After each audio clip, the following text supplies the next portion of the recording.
Ooga fucking ooga cunts, and welcome back to another cunt stream. Tonight, of course, it is a semi-brand new show. It's not really a new show. It's just a renamed show. The Monday Night Morning Show. And tonight, Schmeckle wants us to talk about hoes, loyalty, and realness. I just looked at the fucking title of the episode. That's the title, dude. I saw the title. I'm upset with myself because I wasn't paying the fuck attention. I didn't realize I had a whole different thing set up. I see. I have a new name apparently. Yes, I'm no longer Igor. It's Mr. Red. Wow. Okay. So let's I guess for at least a little bit to appease the Schmeckle and the cunt god. the Hose before bros, man. let's dive into the oh wait, no, I got that backwards. All right, so for anyone who's curious about the title, Hose, Loyalty, and Realness, so it turns out that there is some bit of YouTube beef going on yet again right now amongst two different channels. Apparently, Andy does not appreciate that Tonka has been making some criticisms on his show, or even talking shit on Andy on Kumite or on other people's shows and such. Now, I don't actually know much about this whole scenario. I would love to get Vamp onto the show because obviously she would know more about this. But I haven't been watching too closely to this particular scenario. I've been dealing with my own shit, including trying to get my fucking arm to actually working status again so I can start drawing again. Yeah. But especially since you have that lovely new tablet. Yes, god damn it. Like when I was told I couldn't draw, I was like, but I just got this thing. This sucks. I've been practicing on paper so I can get better at the digital. It's just, come on. As for the drama that's going on there, it seems like it's kind of a rekindling of what happened at the end of the Kumite on Andy's channel. Oh, God, that thing. So it just kind of seems like those embers kind of flared up again. Yeah, give it a week, and no one will remember. You say give it a week, but let's be honest. Sometimes these things don't just go away after a week. No, I mean as in a week, and the audience won't remember. Oh, fair enough. Yeah, I even got confused at one point, too, because apparently Tonka had shared a meme on Twitter, which I did like and comment, and I said, because it said something like, when you're losing to an Indian, and then it's two, brawler cats coming in, because it's Tom opening the door, two brawler cats, and they're supposed to represent things that Indian people are not fans of, or things that would go against their religion, something along those lines, whatever the case is. And so I was just like, wait, who's losing to an Indian person? And then somebody else had jumped in and basically explained, well, it was actually Andy, and this was going on, and I'm just like, oh, okay. I don't know anything about this. The fact of Andy Worski's channel apparently isn't doing well. Oh, yeah. Supposedly Andy's channel. I looked at his social blade. So here's the thing with his social blade. This could be because of the train wreck. He is losing subs. He's lost just a little under 4,000. He's not at 4,000 subs lost in the last 30 days. He's down to like 265 from his peak of 285 or 287, something like that, or 282, whatever. It's a significant drop. But his views have been going up. I say train wreck theory. I'm leaning towards train wreck theory, but the flip side is it could very well be he has a lot of audience that kind of forgot they subscribed to him, and given the recent drama, it's showing up in their feeds again, so they're hitting the unsubscribe. But on the flip side, because of the way YouTube algorithms work, he's actually getting more exposure. So he actually, in the long run, if he could get his shit together and, be consistent, stick with something and just keep rolling with it for, more than a month or two. It takes at least 2 months for something to catch on, if not more. Well, it depends. YouTube is fickle, but get something that's consistent, has a consistent time, he may actually see that trend in sub loss actually start to reverse and go up because the amount of people watching his stuff, it looks like, at least for the view counts per day, is going up. That's kind of weird, though. Yeah, usually you don't see that in when you have a channel that's losing subs. That's why I thought was kind of interesting with when I was looking at a Social Blade. So it could turn into a situation where things could turn around, but he's gonna have to be really consistent. Oh yeah, consistency is king on YouTube. Yeah, I mean, even if you have consistent time, your audience knows. Well, we had been locked for like a year, probably a year and a half at like 1,100 subs, and now we're sitting in the last 6 months. We've hit as of today, we actually just hit 1,355. So we've gained like 155 subs to 255 subs or whatever it is in the last couple months. And that was after we did a complete change things up and move things around and so on, and kept a consistent time. I don't think that's actually accurate, though. What? That you have to be consistent, because I've actually witnessed some people be very inconsistent, and they are still massively popular. Sure, I mean, look at an internet historian; he's not consistent, but again, it kind of depends if you know what your audience is looking for and you can hit it every time. Sure. Fair enough. Yeah, JonTron is a perfect example of what I was going to say. Yeah, he is very inconsistent on when he is going to drop a new video. I swear the guy is worse at it than Chris Raygun. Chris, you know what I'm talking about. And yet JonTron still continues to get fans left and right, subscribers left and right. And I can't help it. I'll watch a JonTron video and I will fucking bust out laughing because that motherfucker knows exactly what to say to make me laugh. I don't know what his thing is, but I need hugs from him. Mm-hmm. Yeah, and it's an internet historian. He does a lot of research. So you're watching going, okay, he has all those details. It's worth it. It's like Medicare. You know it takes a while, but you know there's gonna be some juicy bits in there. Yeah. And I'm still waiting for internet historian to do a TanaCon video. Yeah. Yeah. I forgot that earlier today Andy was doing a stream, and he's Jose Loyal. Yeah. And I'm just like, I think I know why Schmeckel named this episode exactly that now. Yeah. Because he wants me to come on here and he wants me to trash talk on Andy or something. I don't know. I'm not going to do that. I don't have any love for Andy, but on the flip side, I just don't care if that makes any sense. It's like, when he was doing his scripted stuff with Asian Andy, or what, not Asian, Chris Worski or whatever, I thought that was good. That was when I would tune into his channel, that was the stuff I was watching. His live streams have never interested me. Like, I've always preferred his scripted stuff. I don't.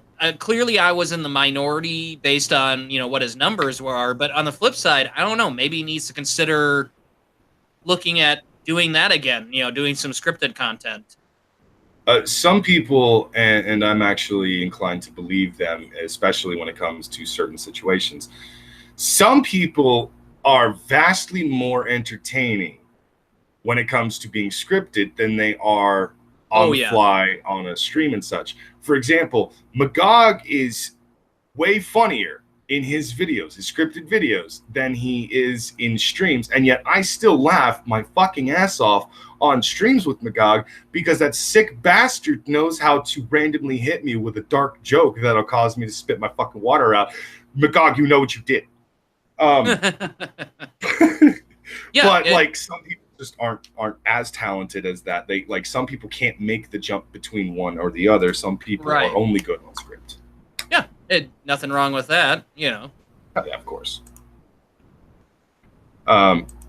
Obviously, for people who are streamers who have a relatively regular audience, the two of you yourselves obviously are entertaining enough that you don't need to be scripted to actually entertain the crowd. Now, you have enough fucked up things on your mind to really make everybody just kind of push their laptop back a little bit and go, I don't think I should be watching Shitlords right now. Oh, come on. Hollow Sun Theory was hilarious. You Mostly to watch Inane Dragon have a aneurysm live on television, followed by crippling alcoholism, but you know. And we're helping the local breweries and all the local liquor shops, because then Inane gets to go in and buy more every Saturday. Yeah. Because he always We're supporting local link. economies. He always clicks the damn link. He knows I'm going to find science shit, but he clicks the link anyway. I swear, I know why Inane does this. I would do it myself if I wasn't so horribly broke, or you know. Anyways, I don't. Stop it! Just stop it! Because you're gonna turn this from the cunt stream into the rage stream, and it's gonna be 24 hours of Brockus yelling at people for being fucking stupid. Never. By the way, fun. I think the next time I have the two of you on the show again, if it's just the three of us, I think I'm gonna have to like rechange the name to at some point Cunt Lords Anonymous. Just because it makes fucking sense. By the way, I did send a DM to Vamp Candy asking her if she wants to come onto the show to talk about how hoes are not loyal. I'm not sure if I should send an invite to Tonka as well. I don't know, how Tonka feels about Schmeckle right now. I know that they've settled their stuff, but like at the same time, it could be possible that Tonka would just like, well, no. Then again, he did come on when I was getting yelled at. I thought that they were copacetic, as in there's no beef. Yeah, no, fair enough. I think I will actually send the invite over to Tonka as well. So give me 1 second Pyro while says he is streaming right now. So I'm guessing Vamp Candy's still alive. Oh. Just check it out quick. Yeah, they're still streaming Vamp Candy's channel right now. The candy shop is still open. And is it Tonka and Vamp and all of them? Well, when I was watching it earlier, it was. Okay, fair enough. Then if they've got their own thing going on, if they're all chit-chatting, because, I'm looking at it right now. You can always send a Vamp a message to say, hey, if you get done streaming and we're still going, if you'd want to come on. Tonka is calling himself Booker T. Saw in Vamp's fucking Discord. Yes. Of course. The man's jokes never cease to make me chuckle internally. I don't know what it is, but his fucking wrestling jokes, I get them every time, and I get mad because other people don't. And I'm just like, that was gold! Fuck you! Go watch Silver Age Wrestling! You fucking pleb! I just don't care about wrestling. I know people hate me for it, but I just don't care. You just don't care about sports in general. Yeah, go play your sports ball. Go local sports team. Go sports yourself in the corner. I don't care. Oh, no, fair enough. I not everybody was into wrestling when I was growing up, which, made things kind of difficult whenever I would talk about wrestling, and assholes would just start to fucking talk shit on me. Just be like, dude, why are you always talking about wrestling? Because I fucking like wrestling. Shut up. The funny thing is, when I was younger, I had a couple of the wrestling games that were on the N64. Oh, I think that was probably the only time I could openly talk to people about wrestling, was when it came to the wrestling games. Everybody loved the wrestling games. Nobody actually watched wrestling. Nobody watched WWF, WCW along with me. And even then, when it was WWF versus WCW, I didn't really watch WCW, even though I found out some years later that WCW was actually better than WWF in terms of entertainment, gore, and all kinds of other stuff. I was just like, wow, WCW was better. Why did I stick to WWF? And it was mainly because of Stone Cold. Yeah. Let's see.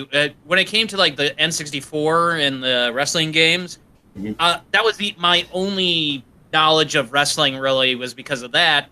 And my friends were all into wrestling because, well, living in Germany, your only American channel is the Armed Forces Network, and I think we had like 3 Armed Forces Network channels.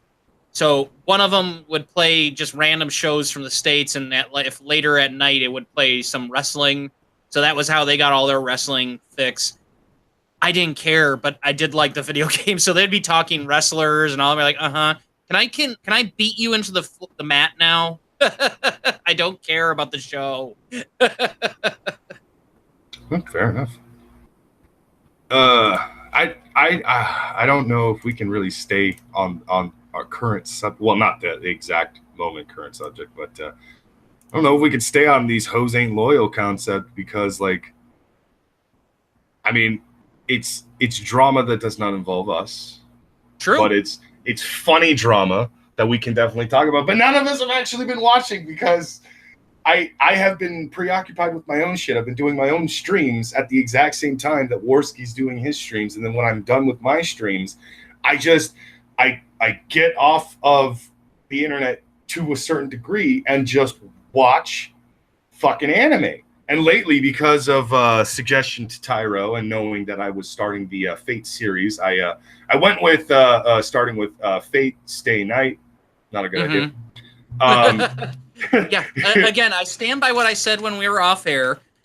Your mistake is watching that franchise at all. It is a garbage franchise, and you should find something better to watch, like Overlord, because season 3 starts here in the next month or so. Brockus, you're being yelled at in chat by Stone Mexican guy. Oh, my bad, Stone Mexican guy. Viva la raza! No, Viva la raza. I will play it if I want to. God damn it! But my health situation is actually decent. I went and got some medication with some of the money that people had donated to the GoFundMe. As soon as I was able, I got that onto my card. I went to a Walmart. I got myself an electrotherapy machine, some BioFreeze, and naproxen. All 3 combined has definitely been improving my shoulder. It doesn't hurt as much when I sleep, and I have actually been getting a little more sleep. On top of that, has also made my arm a little more at ease throughout the day. It's less like it's going to break at any given moment. Like, it feels like, my fucking shoulder's made out of peanut brittle. And now it just feels like, I heard it, and it's a boo-boo. I just put a Band-Aid on it. It's a good temporary solution to something I need surgery for. Are you going to answer his next question, though? What was it? The real good use for a good strong right arm. No. I've basically refused to do that for a while, simply because I just. The second you get that surgery done, the inside of your room is gonna be painted white, isn't it? I don't want to find out while I'm actually going to go through the surgery, and I'm under that, like, maybe masturbation made it worse or something like that. So I don't want to actually make it worse with that sort of action. So if I can't even draw, then I cannot jerk off. Basically, what Igor just said. The second the surgery is all healed, the room is going to be painted white. I'm not saying it's going to be painted white. I'm just saying things are going to happen. There's going to be a scary ghost in this room at some point. There's a lot of ectoplasm. It's being suggested to use your left hand? The left hand does nothing. I would have to legitimately sit here and retrain it for hours on end, and no, I'm not doing that. So you didn't become a switch hitter in your youth, huh? Fuck no. There was no point to it. The right hand knew exactly what to do, when to do it, and I got the job done. Yeah. I will say I am ambidextrous, but that is because at one point I got pretty severely injured, and you have to get creative. Oh, yeah. He didn't want to give up masturbating. Yeah, pretty much. What if we crowdfund a synthetic black boot for you? Black booty. What he's saying is that he thinks you need a medical help, in that you need a synthetic pussy in order to alleviate the natural male urges that are pent up. I don't. It's a little cheaper, guys, if you want to just send him money for a flashlight that sticks on the wall. That's a little cheaper.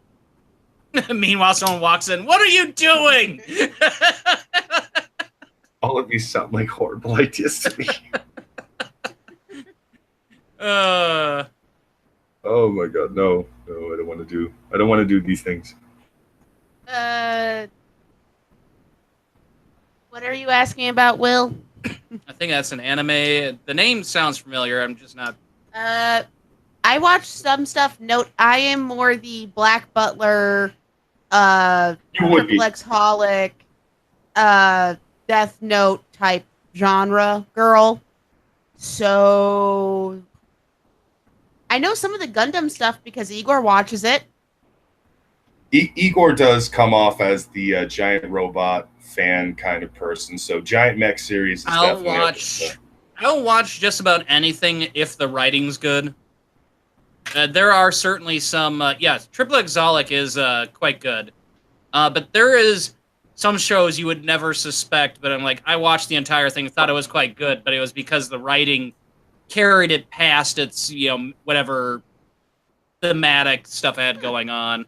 I might check that out then, Will. I do check out some stuff, but then again, sometimes I'm more prone to binge watching investigation discovery for fun. Aldoa Zero. Yes, that is a great series. I've heard so many people talking about the Fate series, and I see so many anime fans on Twitter alone who bring up Fate a lot. Sometimes it's lewds, sometimes it's not. Sometimes I question their sanity because anytime I do see lewds, it's almost always Arthur and Mordred, and I'm like, can you just leave that family alone? Yeah. In a second, hon, I saw. It's just weird. It's just like, there are other female characters in this series. Those aren't the only two that exist. And yes, it is very, very, very, very confusing when you have to explain to somebody that Mordred came about as the illegitimate son of Arturia Pendragon, female, through means of magical hypnosis and magical foodatic, that somehow still was able to create enough magical sperm to impregnate Morgana to eventually give birth to Mordred, who is also a fucking girl. Now, I don't know about any of you, but I'm pretty sure the writers were smoking some pretty heavy shit at that point when they decided, what would be a great idea? An entire family of nothing but women. I've been playing Mass Effect way too much. Yes, you have. That was probably what led them to that conclusion. They played a Mass Effect run from 1 through 3, ignored Andromeda. They played the real games. Wait, I thought we agreed Andromeda doesn't exist. Well, it's got the Mass Effect name on there. We just have to, be sure people understand it's garbage. So otherwise, STD has Star Trek on it. Yeah, and it's garbage. Star Trek STD. Yeah. Star Trek, sexually transmitted disease. Undiscovered. Tyro is now telling me that, unfortunately, the bulk of Fate hentai is of Ilya, the lolly. Let me explain to everybody. Ilya, in the story of Fate Stay Night Unlimited Blade, is actually a 19-year-old girl who apparently did not age past her fucking lolly state when she got just slightly taller from the previous series, Fate Zero. I understand fan service, but sometimes I have to question the sanity of some people when they've gone the route of, let's make the lolly stay a lolly, even though she's clearly a fucking adult. Why do you want to do that? Anime. Welcome to anime. Brockus, how old would you think Sailor Moon is? I actually know this answer. Sailor Moon and the rest of the Sailor Scouts are only 13 years old. Yeah. Now, take into account Sailor Moon ends up with the Tuxedo Mask. Who's 18? Who's in his 20s. Oh, no. In the original manga, he's actually only supposed to be 18 years old. I think they rewrote that sometime later. In the anime that came to the States, he's in his 20s. In the anime that came to the States, he's in his 20s. And dating, by the end, a 13-year-old girl. No, I completely understand. I fully get that. That's a history that I don't really necessarily want to go into when it comes to the age of consent over in Japan and basically what they do and do not allow, especially when it comes to the drawn image of people and such. We all know that they're not. The age of consent in Japan is 13 to 18-year-olds are okay. If you're over the age of 18, then you need to. I think they changes 16 or something like 16. That. Something that's a little more understandable. Or what was it? What was that anime you watched like one episode of? But it was Gundams, and they had like the Sailor Moon style changes. Oh God, I checked out. All the girls were not like Gurren Lagann, not Gurren Lagann. This was something else. It was really poorly CG'd for a lot of it. You just described some things in Gurren Lagann, though. I'm just saying, like they also have giant robots. All the girls were like 9 or 10. All the girls but all the transformations were super sexual. And I'm like, nope. Click off. Nope. They got to the things where the girls are putting on their suits, and it's the Sailor Moon thing. And then we're like, wait, aren't all the female characters who do the suits like 10? Oh dear God, no! Turn it off! Turn it off! I'm like, this is on fucking Hulu? What the fuck is wrong? Sometimes. Usually they put like censor shit on there at some point. Nope. Sometimes I will watch anime and there will be moments where I'm thinking to myself, cool, Japan. You guys are doing a great job over there. I love this shit. This is awesome. I'm laughing. I'm having a good time. Oh, no, now I'm crying. And then there are other times, like what you're describing, and I'm just like, what the fuck, Japan? What's wrong with you? Who hurt you? Who hurt you when you were a child? Click off before we get put on a list. Clearly. Yeah, Tyro, I can agree with you. Lollies are adorable when they're in certain stories. Like when it's the little girl lolly and there's adult characters and they're supposed to be that way, fine. But when you start going the Sailor Moon area with lollies, it's like, no. I legitimately got pissed off not too long ago because I was watching a series with a lolly character who started being very perverted and eventually was actually legitimately getting naked in like, you know, bondage gear that was not leaving much to the imagination. And I straight up yelled at my computer, just screaming, I swear to God, she better be a fucking adult! Turns out she is. She's actually a full-grown adult. It's just she was a succubus who takes the form of a younger-looking person to deceive her prey. And I'm like, oh, thank God. Oh, things got really twisted and sexual, and I really was about to rage quit on this series. Whoo! That's the FBI on that one. Right now is actually My Hero Academia. If you've watched that. I love that series. Oh, God, it's so good. Yeah, it really does make the beautiful fusion of anime and manga come together with Western-style comic books in one of the best fusions I think I've ever actually seen. It is so fucking good. The writing is so good. The action is really great. And a lot of people will try to sit there and complain and say, it's supposed to be My Hero Academia. There isn't enough action. Shut the fuck up and let me enjoy my dialogue, because the dialogue is 90% of the fucking goddamn story. Here's the thing. It's like a love note to classic, comic book superheroes where, the fighting was only a small portion of the comic. It was a lot of dialogue and the villain explaining his plan horribly to the hero who's going, yeah, thanks for telling me all of your evil plan. Now I'm going to stop you and stop your machinations. Yeah. Or let's see, for other good ones. Castlevania, that was on Netflix. That was so good. Apparently the second season has dropped. I know, I'm going to be watching it later. But that was so good. And the shocking thing to everyone was that was American made. Yeah. Well, I think the shocking thing is it was an animated series in America in this day and age with a good storyline and character depth.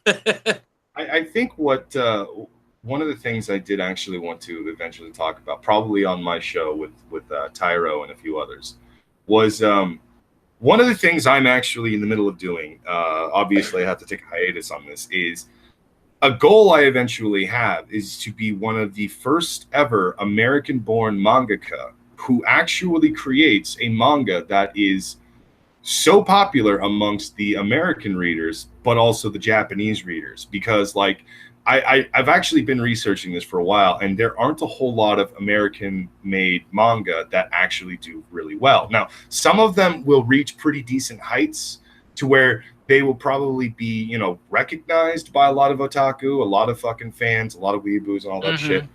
But it won't be like, you know, groundbreaking stuff. It's not My Hero Academia stuff. It's not Berserk stuff from like the 80s and shit. This is like, you know, middle ground type thing. That's the highest that people the hardest thing you have to get past in the Japanese market is, well, they don't really like Westerners, so that's the biggest thing you'd have to get past. You would have to have such amazing writing that they're willing to go, oh, that's made by an American.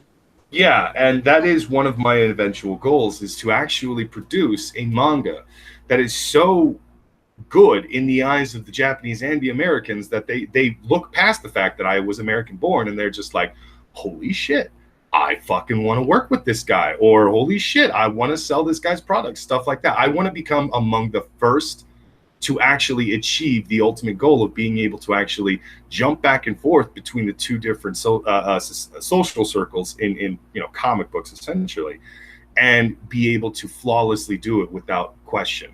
Like, Stan Lee was able to do that years ago, but that's because the motherfucker has so much pedigree and so much respect, even from people in Japan, as a writer alone, that he was able to do that. And then there's, of course, Marvel and DC have done their own, you know, manga version of Marvel and DC characters and stuff, but it's only ever been them dabbling with it. You know, like, here's some of our characters, go ahead and anime the fuck out of them. Or here's some of our characters, go ahead and westernize the fuck out of them. Whatever the case was.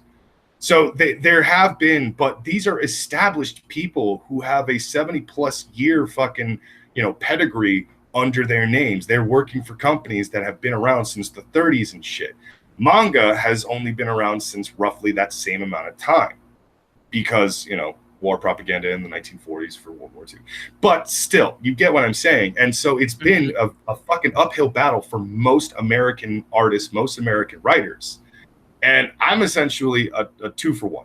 I'm a writer and an artist when it comes to my own projects. So I want to eventually be one of those people that can actually break through the fucking barriers. One of the first people, like, I would go on a fucking list of, like, these are some of the greatest fucking mangaka that Japan has ever had, and here are the ones that were actually born somewhere else. And like that, it's a good dream. Good dream. It's something that I've actually had a goal for a long fucking time. Man, has this been a fucking grueling goddamn thing, because real life just kept me from really practicing my artwork. I know everything I'm going to be doing for the story that I'm currently working on. It's just, it's fucking annoying because the artwork isn't there yet. The artwork needs to improve. It's because real life decides to go fuck you and get in the way. Yep. Oh, I love writers' fucking words of confidence here. Not going to happen. I believe it will fail, but good for you for trying. Okay, dick. Thanks for your vote of no confidence. Let the man dream. Let him dream. Even I let Igor dream. Now, if the dreams get too big, I squash them down a bit, but I let him dream. Yeah, I don't really have big dreams. All my stuff's pretty practical. I think your dreams that involve getting an extra hour of sleep. Having half a day of no fucking noise. He had a week of that. Yep. He didn't like it. Oh, it was so quiet in the house. It was weird. Did you get up and just start walking around the house and have this look on your face like, why isn't anyone breaking anything? What the fuck happened? No, it was just one of those things where I kept expecting the kids to come running in and start asking me questions at any given second. Oh, shit. Did one of us bring the dog in? No, you said you were going to do that. I'll go do that. Psycho 216. Don't worry, Brockus. I have no faith in you either. Thank you. That's so wonderful. Such love. Yep. This is my life now. Anyways, So one of the subject I originally wanted to talk about off air before we saw the title to the fucking thing. It's in the realms of what we were just talking about, but it's more so art related. Not too long ago, Steve Ditko passed away.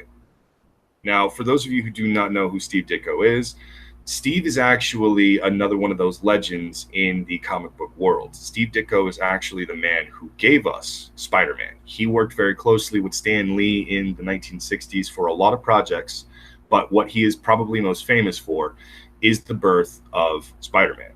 And he continued to, from there, progress further and further with comic book art that actually made artists step up their game quite a lot. If you actually look at the artwork from the 1930s all the way to the 1960s, artists like Jack Kirby were the ones who were pushing the boundaries, who were actually raising the bar and improving on the artwork over and over again. Instead of getting just like these very bland, very colorless looking panels, you eventually would start getting these more bright, dynamic, oh my God, what's happening panels. They still used a lot of panels, few too much for my taste, but again, that was the art style for the time.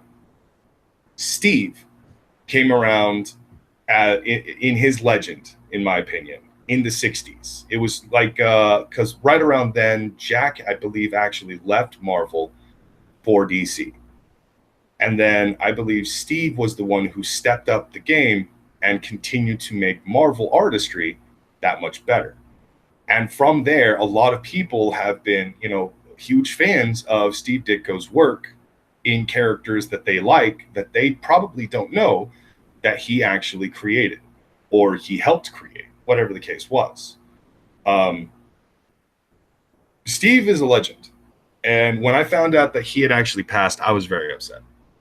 Because it's like, it's kind of like finding out that Stan Lee's health is failing and he passed away mid filming of a film. Like, thankfully, that has yet to happen, but that's pretty much what is going to happen to a lot of people, a lot of comic book fans, when Stan eventually does pass. They're going to be very sad. They're going to be very down. The problem I'm actually currently facing right now is not a lot of people know who Steve Ditko is. Not a lot of people know who Jack Kirby is. Not a lot of people know who the artists of the comic books that they love so much are. It's the writers that get most of the recognition. We talk more about people like Stan Lee and Chris Claremont and Brian Michael Bendis than we talk about fucking Jack Kirby, Steve Ditko, or even John Malin. And it's a little sad, in my opinion. But then again, there's a reason why we're currently talking about fucking Bendis, you piece of shit! Are you enjoying a Superman run? I have been ignoring it because Brian Michael Bendis pisses me the fuck off, but I have been watching some of the Diversity in Comics takes on the new Man of Steel run. Recently, I watched his video on Man of Steel #6, and oh my fucking God, did I rage so much. I went to Twitter and started raging so fucking hardcore because fuck you, Bendis. I used to go toe-to-toe with so many people. After years of hating Superman, I finally came around to appreciating Superman when I finally started to understand the character. And I used to be one of the biggest Superman haters you would ever come across. But then I started understanding the character. I started loving the shit out of him. And I started defending him almost constantly against people who legitimately will hate Superman simply because the name is Superman. They fucking hate him for dumb reasons or no reason whatsoever. They just hate him because they want to hate him. So I've been defending this man for a long fucking time, this fictional character, obviously. For a long fucking time. I checked out a Superman when I was a kid, they did the Death of Superman run. Mm-hmm. So I bought all the comics up to it. I was a huge Superman fan at that time. I got everything up to that point. I bought the 2 copies of the Death of Superman and the black, plastic bags with the red Superman logo on it and all that. And I'm like, great. Now we got this great new story that's going to be coming along. Who's going to be the new Superman? Is Superboy going to be Superman? So on. Just so long as they don't bring him back. And what do? And then once they brought him back, I'm like, well, okay, I'm done. And this was it kid me. I'm like, I still read comics after that, but it was like I just kind of checked out as Superman after that. No, yeah, fair enough. Again, if you ended up hating Superman for legitimate reasons because the writers didn't know what to do with them, or they pushed him in a direction you weren't a fan of, then that's okay. That's understandable. That happened to me. I used to love Batman above most any other heroes. In fact, when I was a kid, one of my three of my favorite superheroes were actually Superman, Batman, and Spider-Man. Like, you could even ask my mom. I used to fucking pretend I was any of those three. I would put on a mask and say I was Spider-Man and jump off the couch and hurt myself. I would put on a fucking blue towel just to pretend I was Superman. I used to put on like a towel and a mask to pretend I was Batman and hide in the fucking closet because I was hiding in the shadows and shit like that. I these characters, but as I got older, I started to realize Batman's origin story never actually changed. I'm pissed off at that.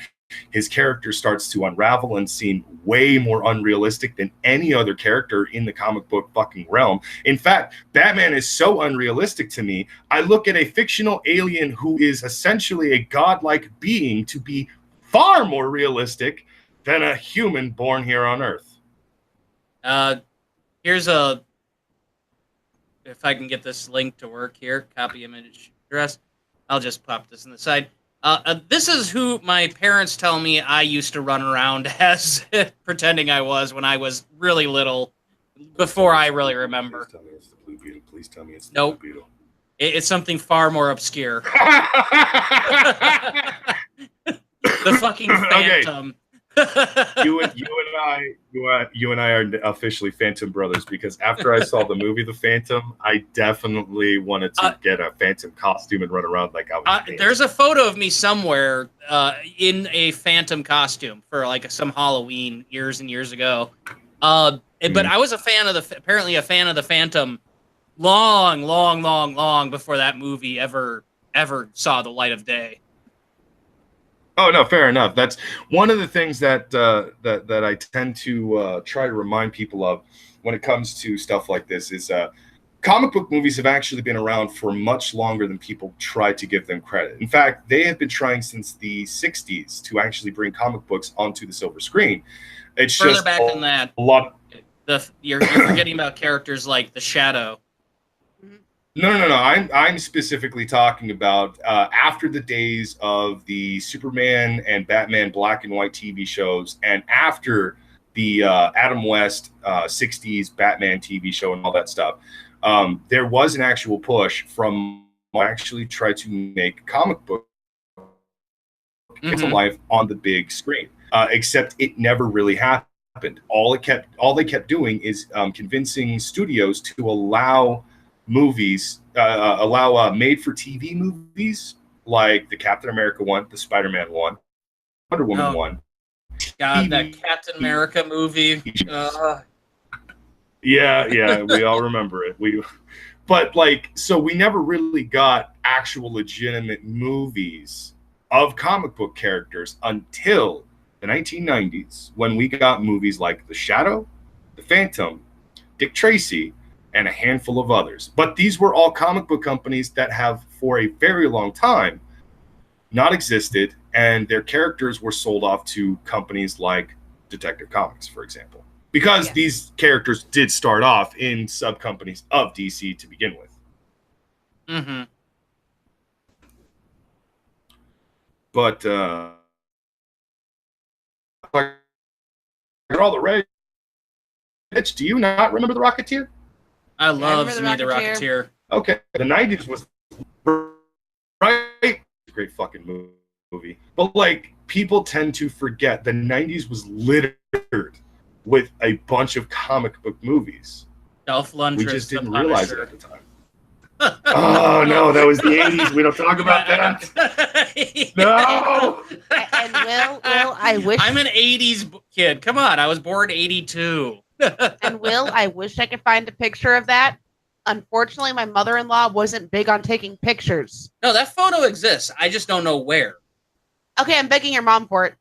I have no idea where that picture is. She's got to have it somewhere. There is a photo of me because I've seen it. There's a photo of me in a costume dressed as the Phantom, and I probably was living in Germany at the time with my parents, I will dig out or maybe it was England, judging by my age. Will Honorless is saying first comic he ever read was Rags. I have a question, Will. Is this Rags a comic book I'm not aware of? That's probably relatively old sort of series where maybe the guy who is a superhero is essentially, in a bunch of raggedy old clothes or something, but he's still cool. Or is this the Rags that I'm thinking of with the busty redhead who apparently can't wear anything but a bikini to save the world?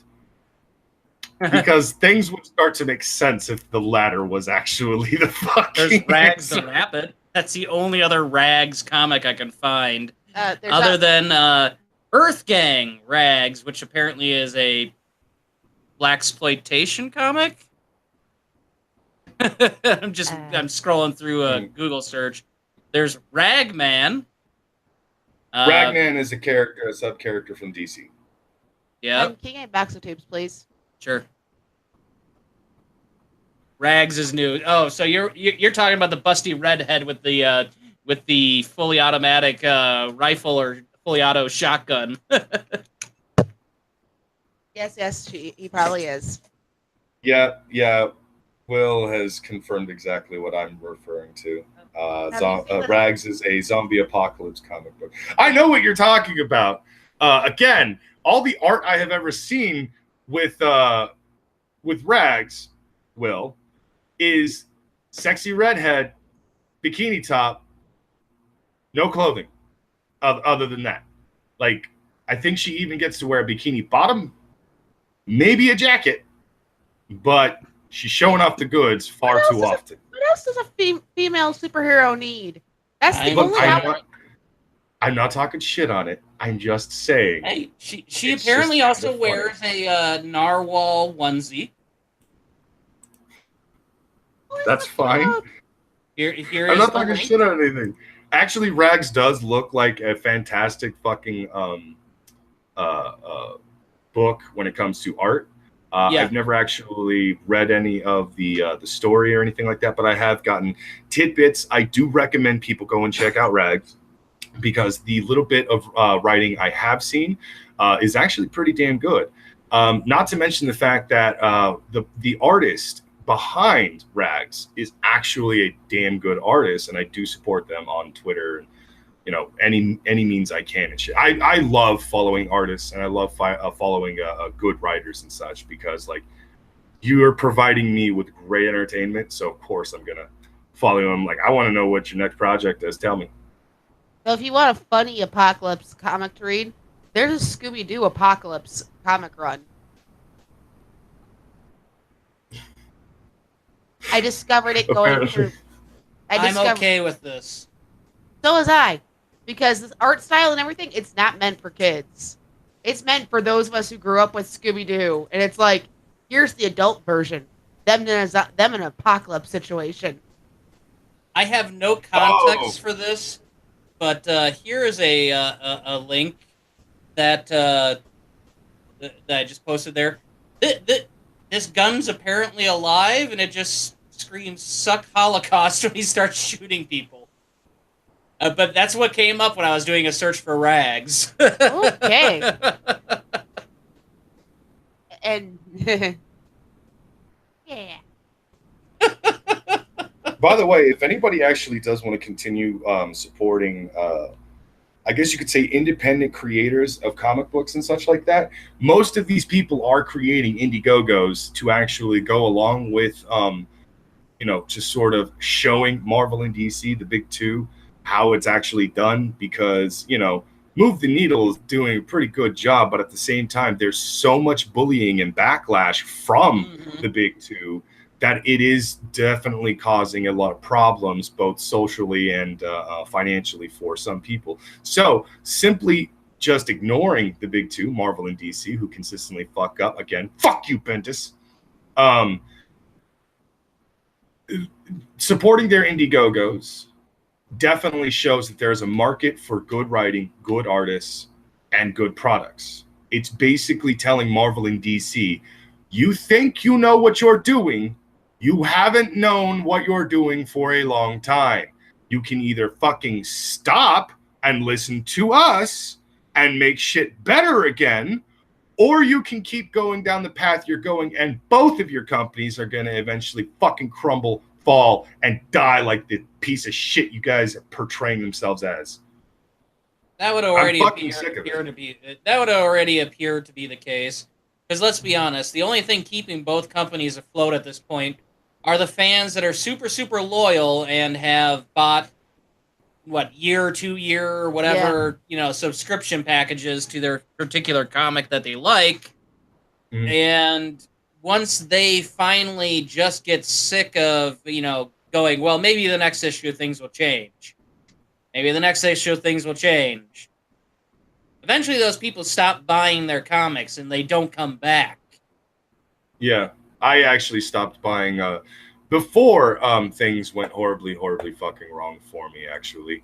I stopped buying comic books from Marvel and DC, mainly because of financial problems and stuff, but I was paying more closely attention to what was going on when Diversity in Comics would make one thing, one video after another. There were only very specific books I was following, and then it slowly turned into I'm just not supporting either company anymore. There were other companies that I was also supporting, like the Bonehead series. I was following the Bonehead series pretty well. I got the first, I want to say 2 issues, and I had been waiting for number 3, but it got postponed for a long fucking time. Can't remember which number it was. Anyways, Bonehead was actually fucking good, and that was from Image. Image is essentially, yeah, it still is, I would say, but I have yet to read anything further with it. But yeah, Marvel and DC is just pissing me the fuck off right now. Specifically, the fact that they just don't see how they're fucking up. It's not that they don't see it. They see it. They're ignoring it. And they keep trying to say, we're not the ones who are fucking up. You are. No, motherfucker. You're the one fucking up. It's your goddamn company. You're the one who is actually approving this writing and this fucking art.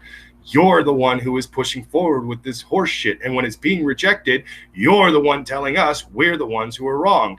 Yet at the same time, this is a fucking give and take sort of relationship. You give us product and we take it in exchange for money. Here's the thing. We don't want it anymore. You keep trying to give it to us, and we keep saying, no, thank you. Yep. Yep. Unfortunately, they won't get the point until people stop buying. And then they go, wait, come back. Come back. Why'd you leave? I wish they would just finally fucking wake up and just get rid of all of the fucking problem employees. All of the employees that are basically pushing their own politics. Because most of the time, there are politics in comic books, and there have always been politics in comic books to a certain degree. For fuck's sake, Superman came to exist in 1939, before America ever joined World War II. But in 1940, that was basically when Superman was starting to do war propaganda comic books and pushing forward for America to eventually join the war overseas. It didn't actually happen that year, but it eventually happened. So yeah, comic books have always had a bit of politics behind them, but it's always been not what is currently happening.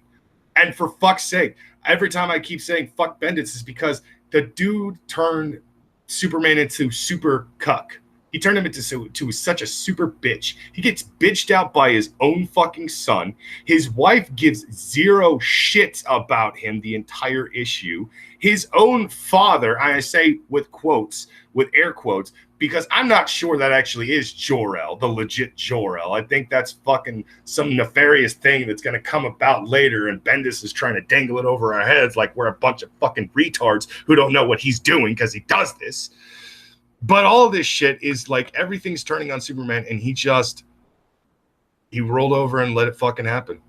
Meanwhile, when he's not looking, Supergirl shows up and one-shots the fuck out of the very big baddie who actually put all of the Kryptonians and the Kandorians on the goddamn endangered species list. I'm pretty sure Superman would have loved to have punched that guy quite a bit. But no, when he shows up and meets him for the first time in the fucking beginning of issue number 6 of Man of Steel, he's having a casual conversation with him. He's just trying to get to know him better. Bendis, if I ever find you, I'm going to kick you in the balls.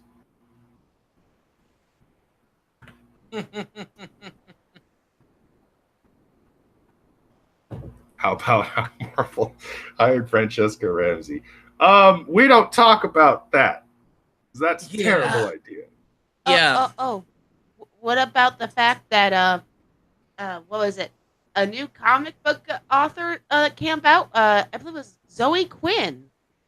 Oh no, she's running the Vertigo division over at DC, and she is writing at least one of them called Goddess Mode. Stupid as fuck. And what is it? They have eight different books, new books that are coming out under the Vertigo banner, and only like two of them seem. Yeah, two of them are decent because one of them seems like something you'd see out of an anime, and the other one looks like it's going to be a funny joke of religion and superheroes. Mm-hmm. That's not good. That's a significantly bad fucking percentage of like, what are you anticipating? Not this shit. This could go die in a fire for all I care. Please get rid of it. I don't like you. Do you think Five Guys was going to put an advertisement in one of Zoe Quinn's books? A good place to get Five Guys burgers and fries. Oh God, I'll be right back. Just holy fuck, hold on. All right. It's our show now. We've taken over. Hi, chat. Hey, Ray. Yes. Hey, Go Psycho. subscribe to Revelations. You've taken over. Yes. So, honey. Yeah. When we had the money, can I get a Pikachu onesie outfit for myself? No. Why not? That's dumb. It's not dumb. I want it. No. Hey, Ryan. I'll get it anyway. Oh, that's certainly a mood killer. I'd be so cute, though. I'll go sleep on the couch when you wear it. You're such a killjoy sometimes. You know that? Okay. Bendis is stressing me the fuck out so much that I have to go outside for a smoke, and I had to walk through a house with noisy children. Uh-huh. All right. Well, that's interesting. I didn't boot anyone. Bumped. Why did he get bumped? And I don't know. all right, we're back. Hangouts takes the cunt stream. Are the cunt stream still up and running? Yes. Yeah, cunt stream's still going. All right, that was You guys just dropped for a minute. that was lovely. You know who it was? What? It was Francesca Ramsey. She Clearly. heard we were talking to her. How dare they? How dare they talk about me working for Marvel, those bastards? Shut up, Franny, you fucking two-faced snake, bitch. Clearly. Wait, but that's got to be a hell of a fucking bit of irony, don't you think? Like, Andy was the whole reason why people really, had a deep-seated hatred and disliking for Francesca Ramsey. And when they were settling their beef at VidCon last year, people started coming around to Francesca and started actually, were willing to listen to her a little more than they probably were beforehand and stuff. But then it turned out she was being a two-faced fucking person. Yep. Which eventually Andy and Armored Skeptic themselves brought to light and pointed out and everything like that. Well, it wasn't like she hid it. That's the thing. It wasn't like she was being two-faced and then, kept it in the on the down low that she being two-faced. She put it out on her public podcast that got significant number of listeners to it, as if it would never get back to the people she was trying to fool. I know, but that's the funniest part, though, is because still for a long time, Andy got a lot of sympathy because she was being so two-faced, and you know, it was kind of hurtful. People came to, but then you fast forward about a year later. Now Andy's the one being called two-faced. Andy's the snake in the grass that people are complaining about, and I'm just weirded the fuck out. Like, what happened in 1 year? What happened to Andy? Like, Andy used to be fucking, you know, this. Andy is too impatient, and here's the problem.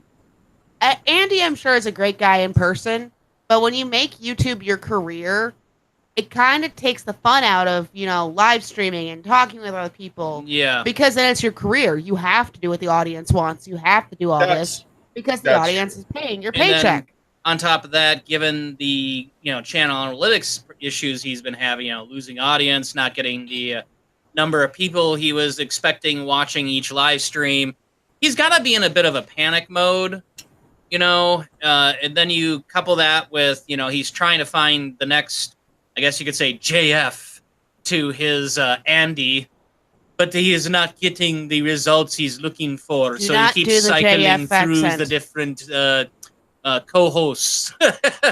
Stop doing the JF accent. But it's so easy and obnoxious.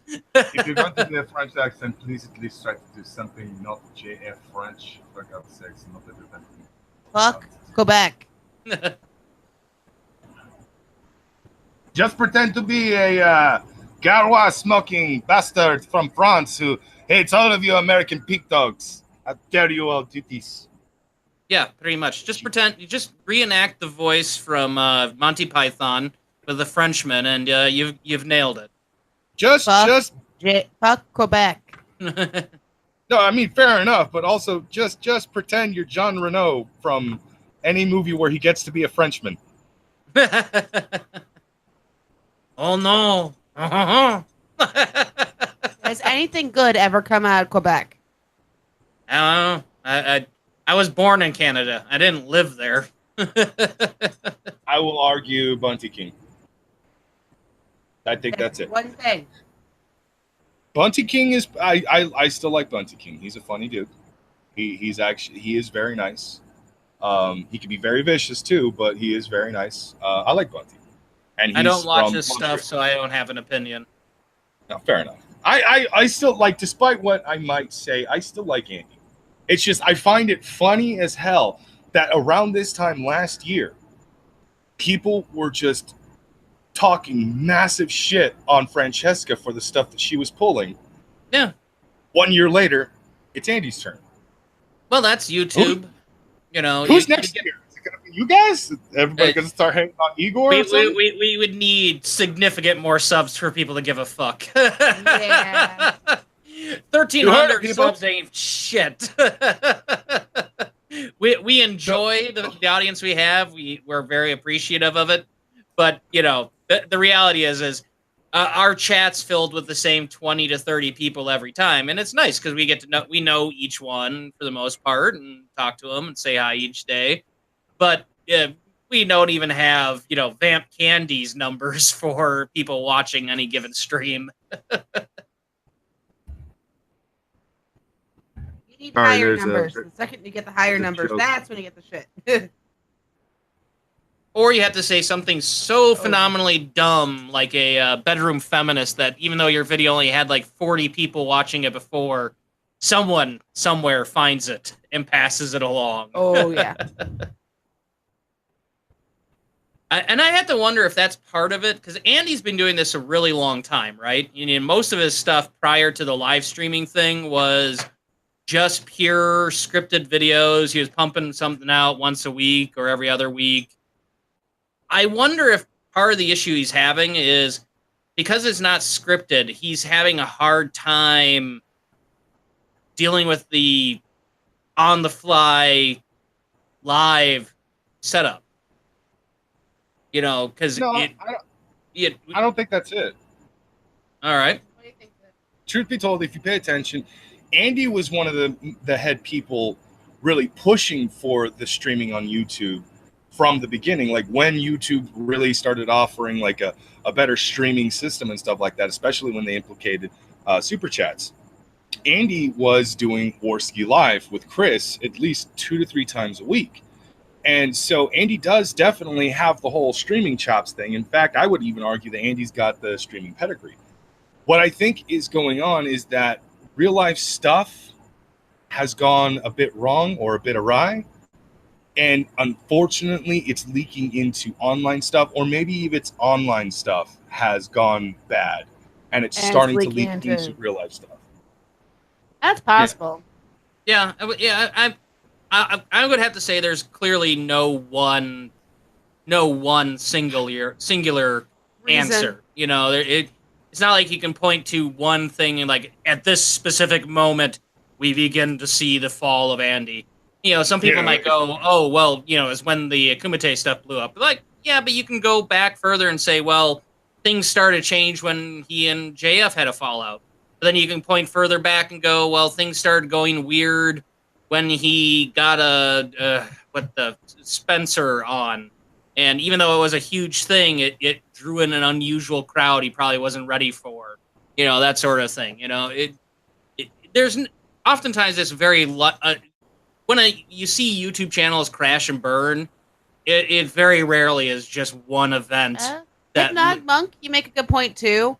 It could be the drama thing, because if you look at the list, I mean, with Andy Warski, again, yes, he has the pedigree, he can do it.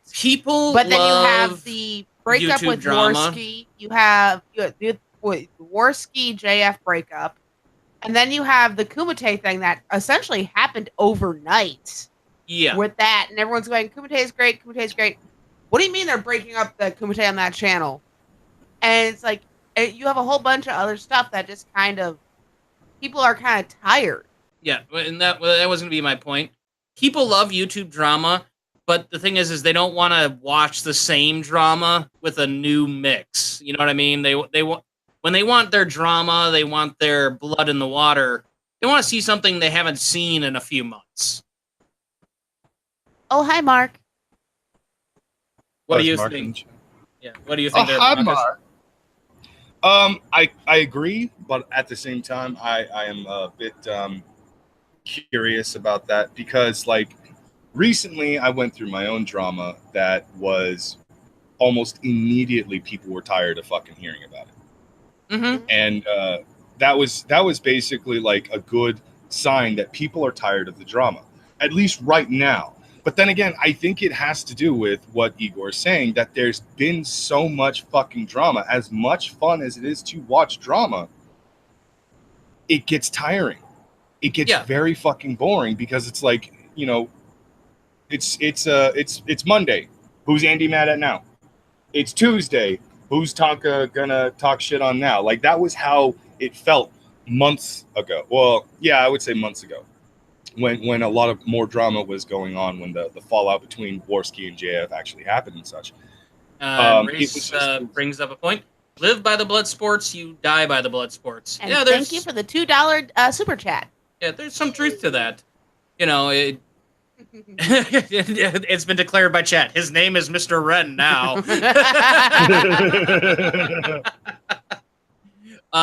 Yeah, I think there's some truth to that. If you build up a channel, or at least build, you know, even if that isn't necessarily the case, but you build up the perception that your channel live streaming and all that is built around combative drama streaming, people are going to get worn out on that.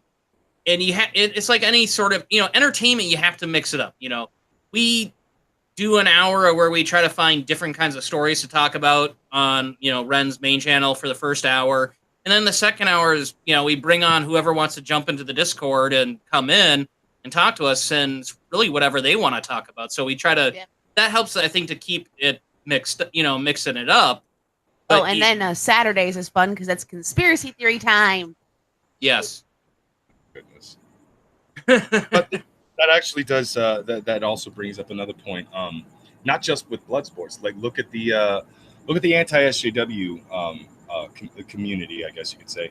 For a long time, for I would say at least 2.5 years, people were consistently watching Jeff Holiday, Wizard of Cause, Andy Warski, bearing just about any content creator, you guys even, any content creator or streamer who would essentially talk about the SJWs and the stupid shit that they were fucking doing.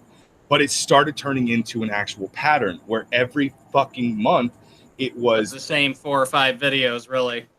It was the same 27 content creators talking about the exact same topic. It's talking about the exact same people, talking about the new drama with this person or that person and stuff. And so eventually people started getting tired of it. I eventually stopped watching all of these videos as frequently as I did. I used to consume nothing but YouTube for days. Same. There was a time when, and I think everyone goes through that. I don't mean like red pill, but I think anyone that kind of gets aware of the SJW mindset and goes, oh, what is this all about? I think there's that point where you just kind of consume anything and everything there. But eventually it's just like, okay, it's the same 10, 20 talking points. Like, we stopped talking about SJW topics long before most people did, because we realized this is boring. You can only say, the wage gap isn't real, so many times. You can only say the same 5 or 6 things before it's like, I don't care anymore. Yeah, it's like, and then you look this over, isn't fun anymore. And then you look over in the other direction and go, wait, that person believes the Earth's flat? Let's talk about that. Oh, God. That's more fun. Yeah. That, I swear, was like one the of weirdest the best thing moments. I think the weirdest thing for us, though, is we've been doing, Shitslords Anonymous for almost 2 years now, where we, every Saturday it's just the random conspiracy nuts or the weird pseudoscience guys that are just so, we love having an anon for our resident, sciencey guy.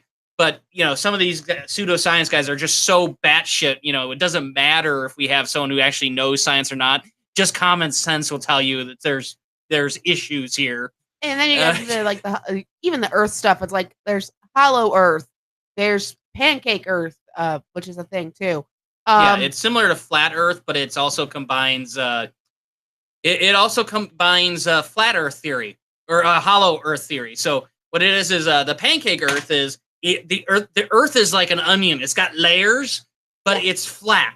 And at the center of that flat Earth are tunnels, and inside those tunnels live the lizard people.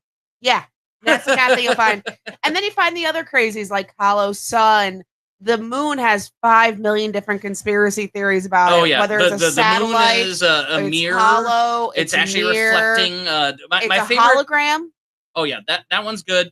My favorite moon theory is the moon is actually a giant mirror, and it's actually reflecting the Earth.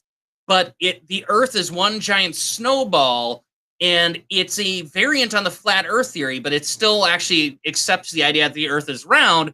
But we're actually just a small little portion of that giant super planet and we have an ice wall around us, and it extends around this entire other frozen Earth. And don't forget the double ice wall thing, where there's a land behind the first ice wall that the government doesn't want you to know about because they're going after the resources of that one. Yes.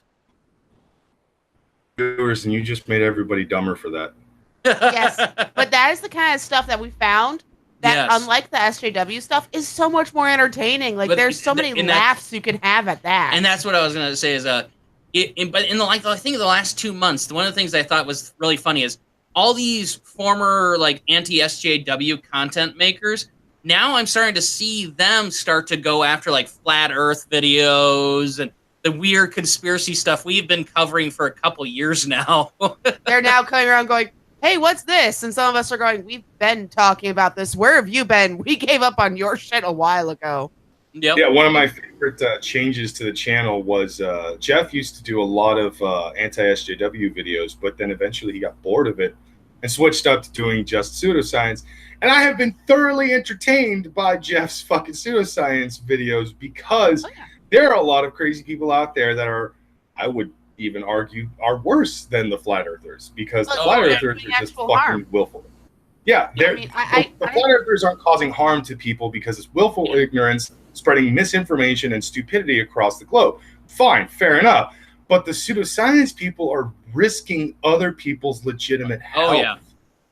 The chili juice lady. I will give this for Jeff Holiday. When he started switching over to doing anti-vax, like going after the anti-vaxxers, going after the people who are, basically selling stuff of don't go to your doctor, do this instead. Mm-hmm. That is more entertaining, and it also is going after people who are doing legitimate harm. Yeah, and it's just better. You notice the quality of the people watching. It's not a lot of people going, okay, oh great, it's the latest bedroom feminist video that I've seen 20 other people do videos on.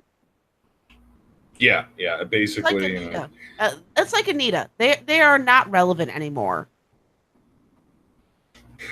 Even Bearing and Sugar Tits, they still do some type of anti-SJW stuff, but it's not so much anti-SJW. They're bringing to light people who have horrible ideas throughout the world. Like, I think one of my personal favorite videos that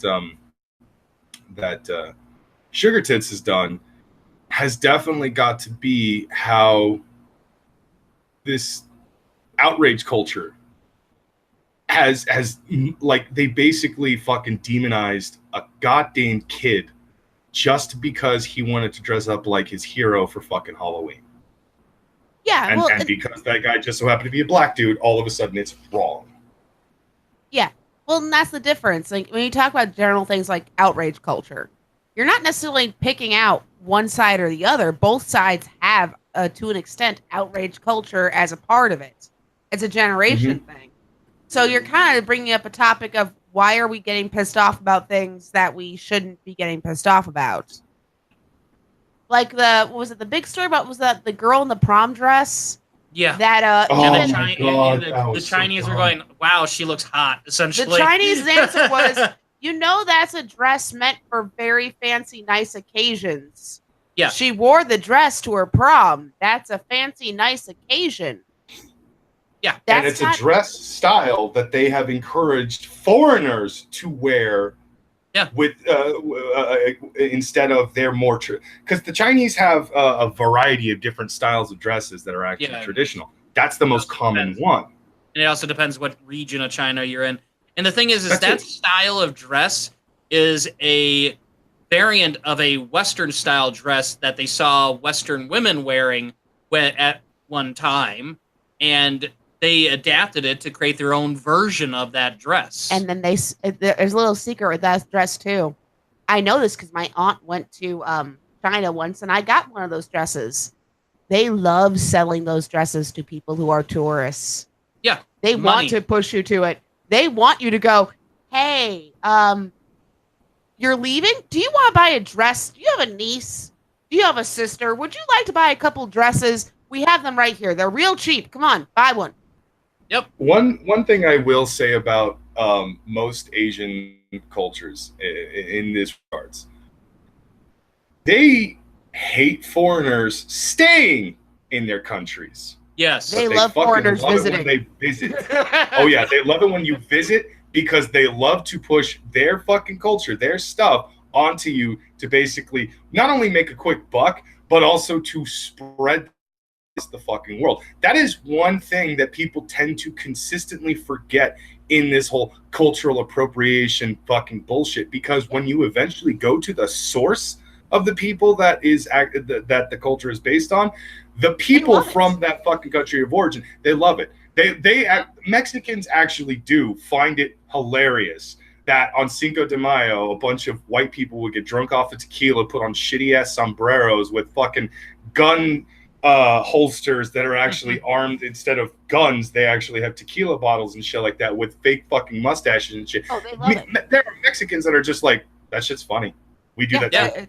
It's hilarious to them, but they understand it's a drinking holiday here. They're like, fuck it, make it a drinking holiday. You gave us a reason, we'll drink too for you. Yeah. Think of one of the more popular crates I really love, which is it's a company called Japan Crate. It's out of Japan.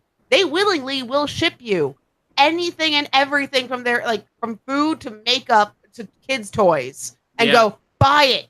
We will export it out to you. Do you want this? Buy it now. It's not always a bandolier. Sometimes it really is just a waist holster. Yeah. Psycho is saying bandolier. I've seen the bandolier on Cinco de Mayo, but it had those little. The tiny bottles of tequila. It wasn't tiny bottles of tequila. The guy I saw had the little Jello tequila shots already made. You take it out and you just like shoot it, and then you chuck it away. My favorite, I saw a guy who had one, but it was like all the tiny bottles of tequila in it. Yeah, and yes, actually, Japan is. Here's one of the things I love about Japan. Japan doesn't give a fuck. Every single time somebody has made some sort of fucking argument for cultural appropriation, or you're not Japanese, you shouldn't be allowed to wear this or that and stuff like that, the Japanese have legitimately almost every time come out and basically said, shut the fuck up. We actually appreciate that people are digging our culture. You guys are the fucking problem. You guys are the true racists here. One of my favorite moments of that was Scarlett Johansson. Oh, no, not just that. I mean, that was a great moment because there were so many people in Japan basically saying she really looks like the Major. But no, it was actually a Tumblr post. Mm-hmm. And basically in the Tumblr post, somebody was talking massive shit about a little girl who, for her 6th birthday party, decided that she wanted to have a Japanese tea ceremony themed birthday party, even though she was white. Adorable. It was fucking cute as shit. And her mom and dad did exactly that. And they were fucking, they were putting it on social media and they were really enjoying themselves, blah, blah, blah, all that stuff. Well, somebody on Tumblr had basically taken the picture and put it on Tumblr and started talking shit. And then another person took it even further and started claiming that the little girl and her parents are horrible racists. Not but a few moments later, a Japanese fucking person, a legit Japanese person from Japan who has actually been, who was born and raised in Japan and partially for a while lived in America and stuff like that, came on and came to that little girl's defense, basically saying that the people who are saying this little girl is a racist are actually the true fucking racists. You're disgusting and you should be ashamed of yourself, because people in Japan fucking love it when other people want to share their culture. They want to be a part of their culture. They want to actually know and spread their culture around. It makes the Japanese people feel good about themselves because it makes them feel fucking important and shit. That's just how everybody acts with this stuff.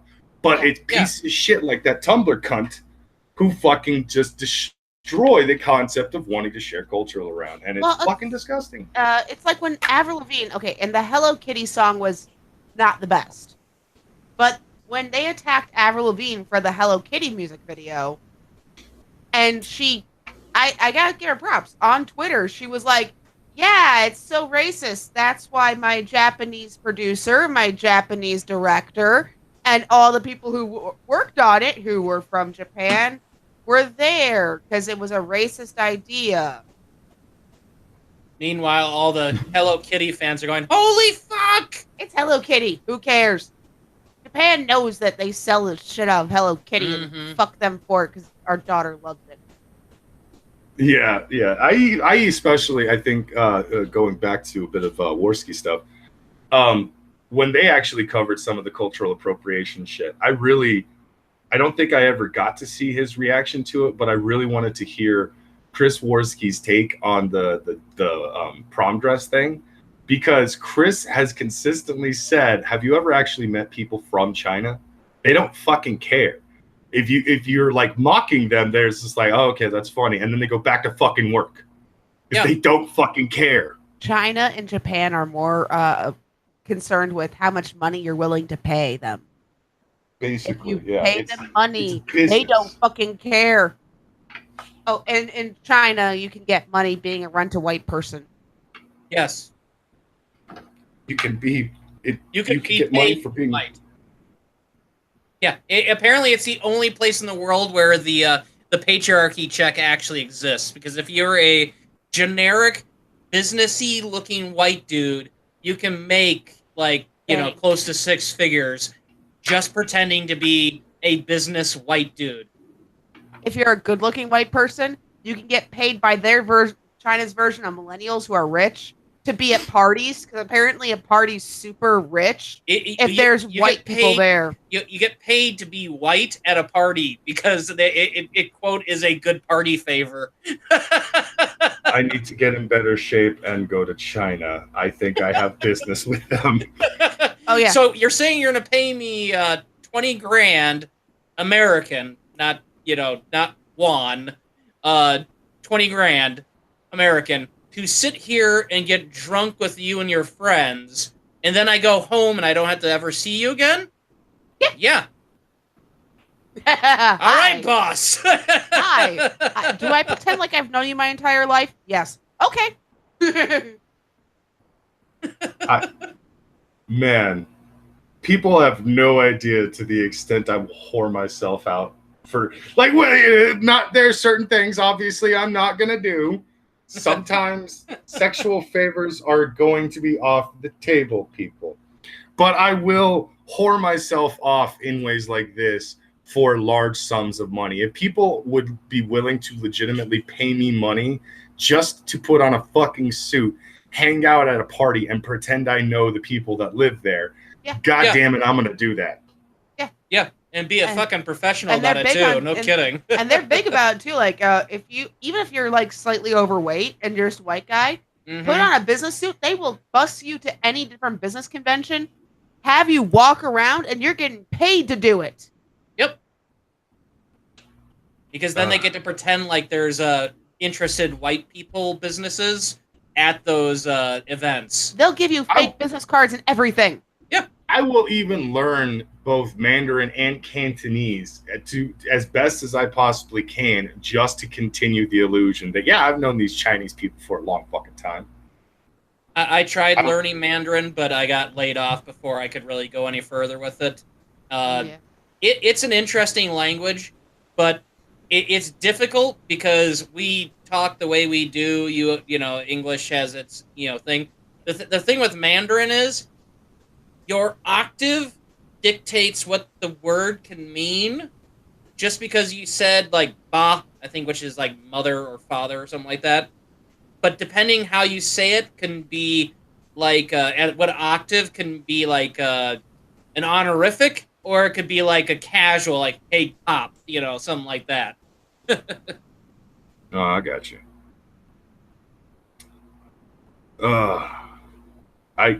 I'm not gonna lie, getting paid to be white sounds like a fucking grand idea.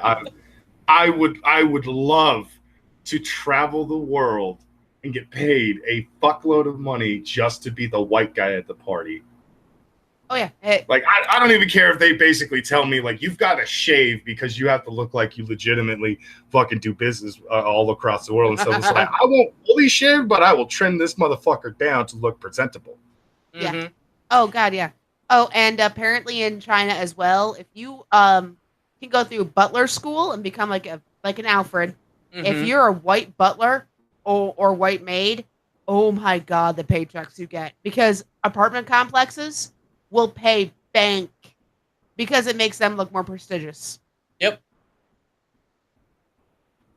I don't know, guys. I think like I've been planning on moving out of California for a while now. I might have to get a passport and move myself over to fucking China. Just remember, it's a communist country, so you can't ever speak ill of the Communist Party. Otherwise, you might be doing real hard time. They don't deport you; they arrest you. But I'm getting paid to be white. What would be my fucking grievance with the government? They pay me to be white. The only girl that's not speaking ill of them. Why? We're paying them a shit ton of money just to be white. If you come live here, you're not allowed to say anything bad about your government. Is your government going to also pay me large sums of money for literally being the white guy who occasionally shows up and is a butler at parties or some shit like that? Yeah, of course we gonna do that. Then why would I fucking talk bad about you guys? What, you're too short? I'm American. Show me the money. To us. Welcome to capitalism. We don't fucking care. Pay me.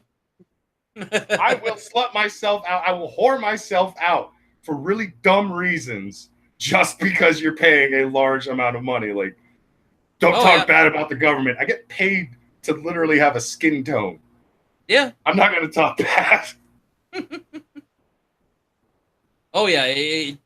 A buddy of mine who's I've talked about him before, but he's one of the largest stone importers from China here in the United States.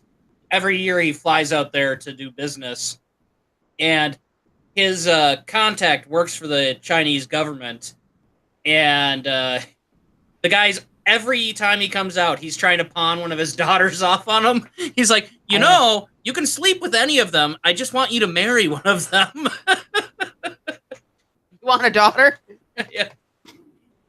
Because if he marries him, then he has better business dealings with them, and then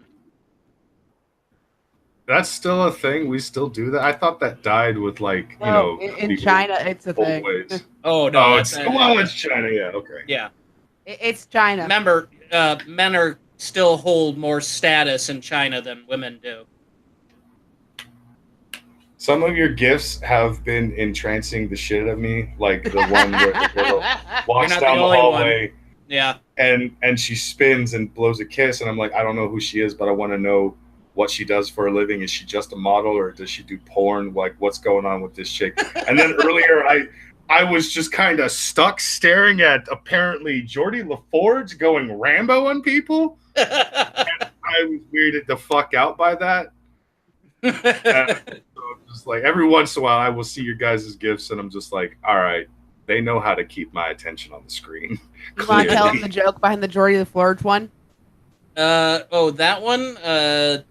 Well, that was sent to us, but at one point, Futternut got pretty drunk, and he got mad at us because he kept saying, he came on the stream at one point, he's yelling at us, like, I've been messaging you for days, and you've not responded.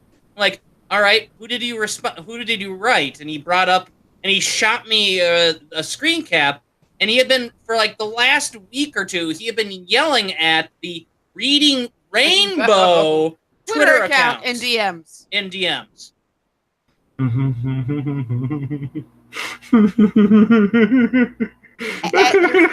had to explain to him that I'm not reading Rainbow. That's a kids' TV show. I'm reading Ren. There, I know Futter and his vocabulary. Oh God. Oh yeah. Yeah. So we theorized that Geordie LaForge was a bit shocked when he checked the DMs for the Reading Rainbow account. I guess I'll just check the Reading Rainbow DMs with what's see if there's any questions from kids. I don't know who you are, but why are you yelling at me? Or giving a 2-paragraph what did I ever thing do to you? And a 2-paragraph thing of personal problems that's going on in his life. And it's like, dude, that's Reading Rainbow. Not me. For future reference, Futter, don't drunk tweet unless you know that's the person you're tweeting at. And even then, don't drunk tweet in general. I've done it multiple times. I still don't know what I meant when I typed all of those fucking random letters and apparent symbols. I think I might have been trying to cuss, but I don't know. That's called when you're too Twitter drunk. That was, truth be told, I remember tweeting out a few things while drunk. This was like months and months ago. But like there was one tweet I had sent, I don't remember ever sending. And my buddy from work, Bobby Booyah, he fucking tweets back. He retweets it with question marks. And my only response was, I'm not going to lie, dude, I don't even remember tweeting that out. Your guess is as good as mine at this point. I'm familiar with that particular model, that fucking chick in the Anubis costume. I'm familiar with her. She's sexy as hell. She's one of those Japanese women that really likes to tan herself up for some goddamn reason. It's a mixture. There is, and I learned this from watching a couple videos. Japanese fashion can go two ways for trends. Either there's the pale as fuck, or there's the try to get as dark as possible. It's weird the directions they'll go. But then again, it's Japan. Okay. since somebody wants to be the sick bastard who sent me this, mostly you, Ren, I'm gonna go ahead and share this with the rest of the people because I think this is fucking funny.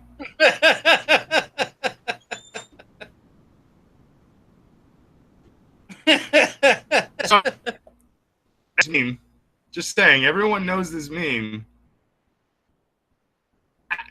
It's too accurate. I think this is just goddamn funny. And they used that smirk, that Worski smirk that makes it that much funnier. That's fucking hilarious.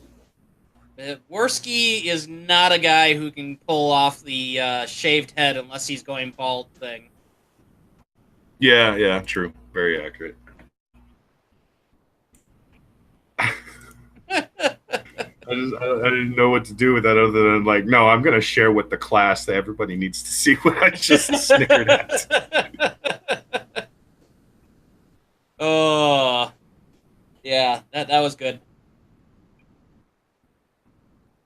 Speaking of memes, why are we not presenting Renovations? I think Will just wants to stare at Ren's cleavage for hours. That or the anime titty gifs. Or why not both? All right, I'm being told to acknowledge the Streamlabs, so let me go ahead and log into that and see what do. Sometimes I like being Schmeckel's personal secretary, and sometimes I want him to go fuck himself.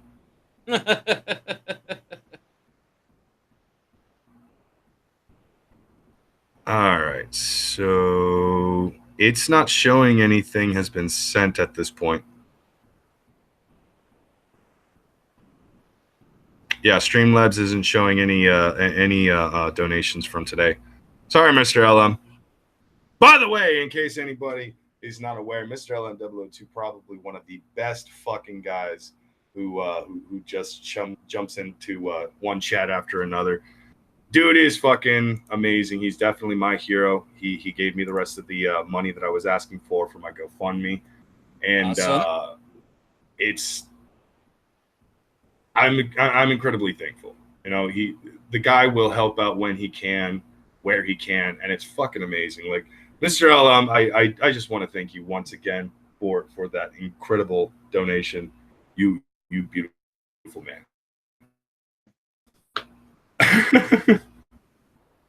I'm not telling you to acknowledge.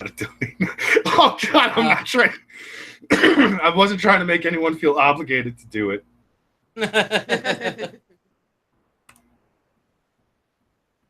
No, actually, I did forget. I have actually been meaning to make an announcement for a couple of things that are upcoming. One, there is a current art contest ongoing right now involving the Ritualist, Samaj, Lo-Fi, and Optic Decay. We've also extended the invitation to Rad Elf, who I think he said that he was going to decline for now because of personal reasons, but he hasn't really given me a straightforward answer on whether he wants to actually join. There is, it was created by Schmeckel originally. It was an art contest just between Samaj versus Optic Decay. And I ended up creating a group chat where everybody will be talking about the contest or like, you know, submitting their art and stuff like that. So it was created by created by Schmeckel, overseen by me. On the 20th is the deadline for 3 out of 4 pictures for each artist who is a part of this. The 21st will be the live stream, Saturday night cunt stream, where we will actually determine who the winner is after a Twitter poll the previous day, where we will get the bulk of most votes. Each artist is definitely allowed to shill anywhere they wish. They can show it to their own audience. They can show it to other people's audiences, so long as, of course, they've been given permission and so on and so forth. It doesn't matter. They can shill as often as they want. Of course, they have to follow very specific rules. Now, on top of that, with the art contest, we also have another special upcoming event with Schmeckel himself. We were bored, I would say, and I guess Schmeckel suggested doing some kind of a crazy stunt. Now, the original stunt he wanted to do was actually quite dangerous. Then I suggested, how about paintball? So, in a future event, we are going to have a stream where fucking for every $5 super chat donated, you can choose which arm Schmeckel gets shot in with a paintball gun. I'm assuming Mrs. Schmeckel is salivating at the opportunity. I'm sure she is, because for every $10 super chat, you can shoot him twice in the arm, or one in one arm, one in another arm, or the legs, or whatever. Basically, the $5 and $10 is essentially one shot on one limb, or two shots spread across all four limbs for that. And the higher the donation, the better the shot is going to be, because we even have the offering of a shirtless, bare-skinned, rapid-fire burst of 3 shots at his chest. All right. Tyro's asking how much to shoot him in the balls. Here's the funny thing. Me and Anon have this kind of argument going back and forth. Now, I don't think he should get shot in the balls, but at the same time, I do believe that if Schmeckel was willing to, he could put a set goal, like an actual, if it reaches this amount of money, we will officially stop this, and he will be shot in the balls rapid fire. But Anon is actually suggesting that there actually be an official paid fucking donation that you can do either through Streamlabs or, of course, through fucking super chats, in which if you pay this amount, you have just allowed for a nut shot to Schmeckel. Schmeckel has yet to actually go against this. He's not fighting us on this. All right. And other question: Will this be videotaped? Will this be videotaped live? From the sounds of it, because they said live. Yeah, it's gonna be. We're gonna figure out how we can, but we're gonna do a live event for it. All right. And is he gonna wear a cup? That we cannot say, due to the fact that we don't want anyone to actually get the impression that Schmeckel is completely protecting his goods. But I think Anon and I are going to talk to Mr. Schmeckel to convince him that a cup that doesn't work actually works. Please don't watch this. please don't watch this later, Schmeckel. If you're don't pay attention to this part of the stream. Just watch the first 5 minutes and then walk away. Because let's see here. For $2.62 Canadian, Mr. LM donated but did not give an actual message. Fair enough. I guess we'll just accept it as thank you for making it. Thank you for making the donation, Mr. LM. But yeah, so essentially we're still working out the details as to when he's going to get shot up like this, because we still need to get the paintball gun and enough paintballs to do this with. But yes, there's going to be a live show where Schmeckel will get shot for each time people donate. We are also taking into consideration the whole safety concept. So whoever is actually shooting him will be about 10 feet away. Due to the fact that... Probably a good idea. Yeah, Anon and I have actually had our own personal experiences with getting shot up close with paintball guns, and it has legitimately caused our skin to shred and bleed, and we don't necessarily want that with Schmeckel. We just want a little punishment. We just wanted him to get shot. Well, and I will say this, up close, especially if you're offering nut shots. I went paintballing with my parents forced me to go to youth group back in the day. And I got so mad at this one guy that I slammed my paintball gun down on his bench. Shot him in the nutsack. He was sitting across, like he was straddling the bench. I was about less than a foot away from him. And this is one of those paintball guns, because I rented it, that we didn't know the trigger was really loose. So when I slammed it, it went off and hit him right in the nuts, from less than a foot away. Black and blue balled him. Oh yeah, I didn't mean to, but it happened. We know accidents happen. One of my ex-girlfriends and I decided to go trying paintballing at one point because one of my coworkers at the place that I was working at, he invited us to go and shoot paintballs because he actually does on his weekends compete in legit paintball tournaments and stuff like that. So he thought it would be fun to kind of hang out after work and all that shit. So we did. And at one point, she and I are just shooting each other, but we're not really hitting each other because we're both, crouched down behind some fucking shit. Eventually, I decide to rush her. And when this happens, I shoot her quite a few times, one of which actually got past the vest that she was wearing and hit her in the ribs, which made her cry out in pain, and she was pissed off, and she was really mad at me. She had actually lit me up from my knee all the way to my face. Ooh. What we didn't know is that apparently a couple of the ones that had hit me in the face right at the mouthpiece shattered in such a way that it actually cut my face up. Ow. When I took the mask off, it just felt like paint on me. I didn't even know I had been cut up. But I took the mask off, and she went from pissed to, oh, my dear God, I am so sorry.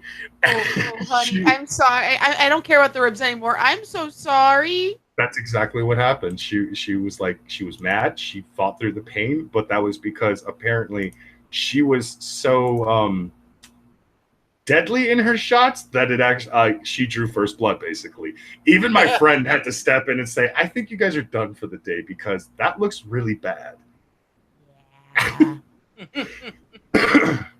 So yeah, I kind of know from my own experience how dangerous that shit can be at closer range. But yeah, chances are, if he does get to put anything for his crotch for the nut shots, we're probably gonna put it to where it's nothing more than or something like that, like something you would just put in the shoulders of a jacket or something. By the way, I just want to acknowledge something. Scooby's saying, well, I'd come out of pocket for $50 to watch Brockus and Samaj death match like Spock and Kirk. Look, first of all, we got to either get Samaj down here to America or me up to Canada. And second of all, it won't be a death match simply because I can't come to bring myself to hurt Samaj seriously. But I'm pretty sure Samaj and I would be fucking down to get those foam bat things and just go to town on each other. Yeah, and while Scooby, get some boffer swords so they look like actual medieval weapons. And Scooby, well, I'd love to fulfill your request on something interesting like me beating up Igor. The last time I used the cat of nine tails, I got yelled at because I aimed wrong, so I'm not allowed to. Fair enough. Oh man. No, yeah. So we will keep everybody updated on the shoot Schmeckle Kun stream episode, which will most likely be either a Friday or Saturday night show. I think we're gonna push for a Saturday night show just because I'm pretty sure Anon wants to be there while sipping on a margarita, enjoying Schmeckle getting shot. Because you should get someone who's good with After Effects to take the original trailer to Death to Smoochie and redo it as Death to Schmeck. That would be good. I would like that. Yes. Ooh, we could probably see if we could maybe get Samaj to actually do the cover art for that. Well, not the cover art, the thumbnail for that in the Death to Smoochie fucking fashion, but with Schmeckle. Yes. Maybe. If he's not busy. He is current. They are going to be shooting Schmeckle with paintballs because Schmeckle's willing to take some pain for some money. And apparently Discord invites are coming up as invalid there, Brockus, so I don't know what's going on. Huh? I'm not the one who's putting in Discord. That's a Schmeckle. Yeah. That's a Schmeckle issue. He needs to update the Discord link for Nightbot. Yeah. Oh, I am still okay. I'm not gonna lie. I've actually been looking for that chick in the hallway gif that you guys had there. I want to know who she is. I don't even know what half the gifts Igor finds are. He just finds them and they end up there. I just know she's hot as fuck. Spins around, is even hotter when she does the spin and then blows a kiss. And I'm like, I want that gift for myself. I want it. I need it. Don't actually need it. I just want it. Maybe Igor can find it for you later.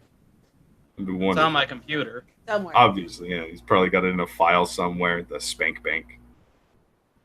Nope, I've got folders set up specifically of gifts for Shitlords Anonymous. Spank Bank's very different. Okay, speaking of which, if a guy has the Spank Bank, what do women have?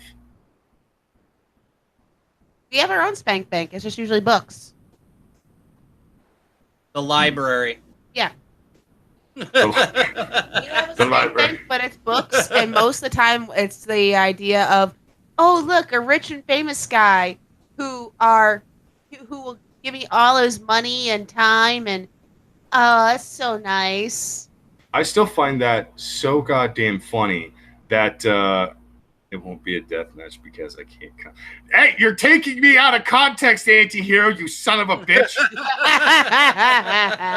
You cut the goddamn fucking quote off. Oh, my God. I still love that picture. What do you call the unfair advantage the undead have in the necropolis? White privilege. Oh. Wow. It's terrible.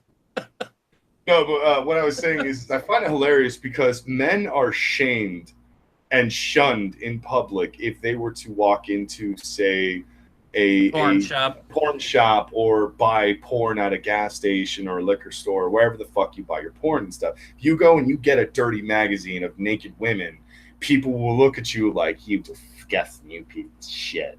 How dare you? But women frequently out in the open buy such smut. Like, oh, yeah. Worse shit than just a naked picture. And they buy it, and no one cares. Yeah. Well, it's because we buy nice novels. They're romance novels. They're so lovely. No, we don't read. We don't read for the fucking plot. We read for get to this sex scene. Raised his mighty phallus and slapped the protagonist across the face like she was a redheaded stepchild. And there and there they are going, oh. Thor took his mighty Mjolnir and slammed it down. You guys laugh. Highlander and Vikings are the two most popular subgenres. So much so that there's a lot of the erotica book novel sites have entire weeks just dedicated to those genres. Only closely followed in third by Tentacles. So, Vikings and Highlander type shit, like Scottish Highlander or the Highlander kind of thing. Not like there can only be one, but as in like the Scottish Highlanders. We already know there cannot only be one in those stories because there's not ever just one. Anyways, so yeah, Vikings and Scottish Highlanders, with Tentacles as a close second. That's close third. Close third. The women are more disgusting than men. I'm gonna say it. Fuck you. Don't at me. Fight me. I don't give a shit. Like, no, women can be more disgusting than men. I don't understand. Men are very straightforward. I love big, bouncy, jiggly titties. They are some of my favorite things in this world. I like looking at gifs of them. I like looking at pictures of them. I like watching it in porno. It's fucking great. You ladies, you take it to another level that it doesn't need to go, and I don't know what it does. It scars me. It scars my mind. It makes me think this is supposed to be a Christian channel. How dare you bring this smut on here? What, is it supposed to be a Christian channel again? All right, and then for Mr. LM, $2. Snatch trash or bean bank. Pay me, fuck Skynet. I like Snatch Stash. That's got a nice ring to it. Cool. Yeah, I think that should be spread around. We must get this to other ladies. I will contact Thorn and Anon. Ren, I guess. I don't know. Rename your files now, I guess. I don't know. Got fucking books on that shit. Oh yeah, the Victorian era erotica is also hilarious.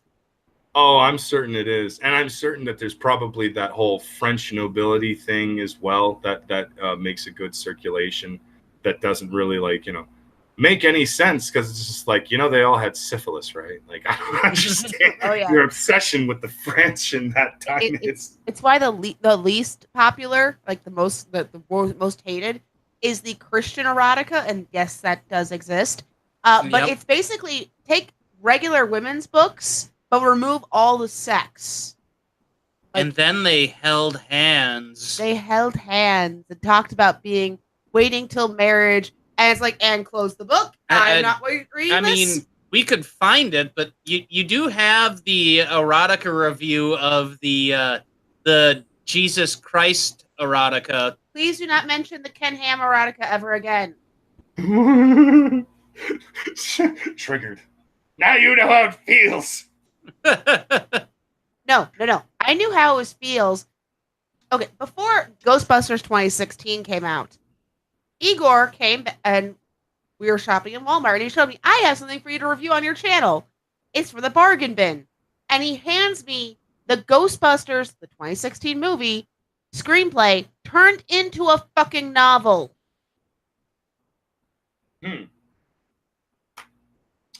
That sounds terrible.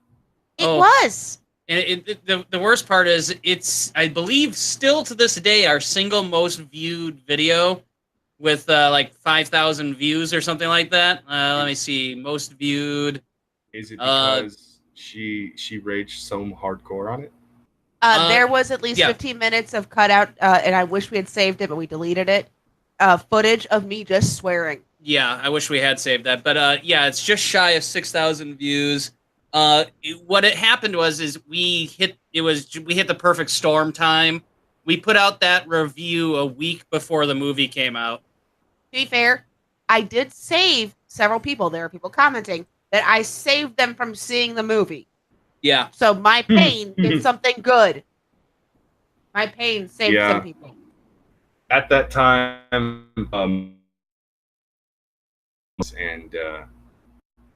we would have had to go and watch it even if I had seen your review, which I only found shortly after, and I didn't watch it because as I saw it, I was just like, well, it's too fucking late now, Ren. Hey, I put it out before the movie. There was a chance to be saved. You just chose not to take it. No, I know. I got mad because I saw plenty of reviews after the movie, and I was pissed the fuck off because the more I kept thinking about the movie, the more angrier I got. It was one of those things where it's like, I swear to God, if I actually did have a fuckload of gamma radiation coursing through my veins, I would Hulk out and kill this entire city. Oh, yeah, trust me. No, but, oh, fuck. There was something I was gonna ask that somebody brought up. I don't remember what it was. It might have been one of the gifts. I don't know, because I've been seeing a lot of sexy lady gifts again. And some funny ones. Yeah, that I got a good mix in there. And Scooby, if you ever want to come on and talk about stuff, read it. I have guests on my channel all the time. You're more than welcome. You know, I don't know why I didn't actually think about inviting Scooby onto the channel tonight. I don't know why. That's not. I think, you know what? It might have been because I was going through my DMs earlier to look for people to invite on. And I don't think I've ever DM'd Scooby, so it never popped into my head because when I was going through my DMs, I saw both of your names, and I was just like, oh, shit, haven't had them on to just have a casual conversation for a while. Every time Ren comes on, she's triggering me. Oh, it's only on Cut News Network. Well, okay, maybe sometimes on Han Solo, but that's when I find the stuff, and it's funny. And for $2, hashtag because Bendis. Fuck Bendis. Race Jacobs. Yeah. Yes, I know. No.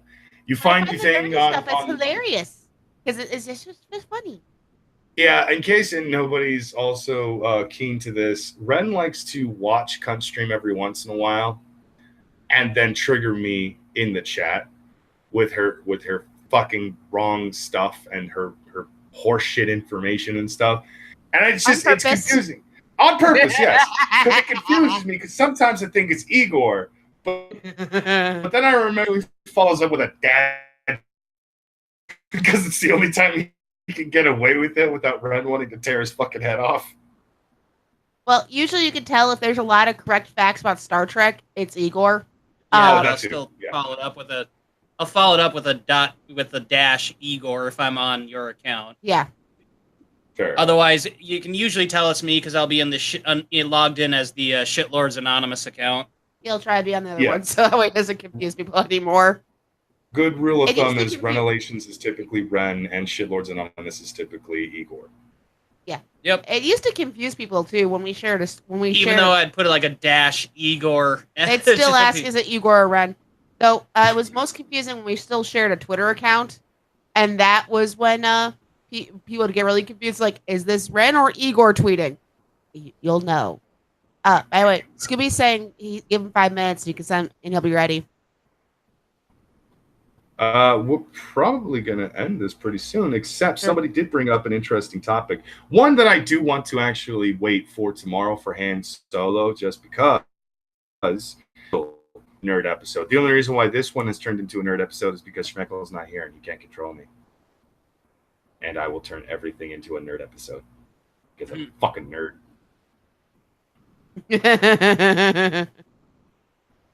I don't give a shit. He'll yell at me later because he'll probably hear it and just, be like, you talked about anime for way too fucking long. And I'll have to explain to him, I don't give a fuck what you say. I love anime. Stop fucking kink shaming me, bro. It's Schmeckel. He'll shame you for everything. You know that. Anime is the only good comics being made. Anime and manga are the only good comic and animation being made lately. Oh, shit. From Bruni. Remember when Mario said to Luke that he was a wizard?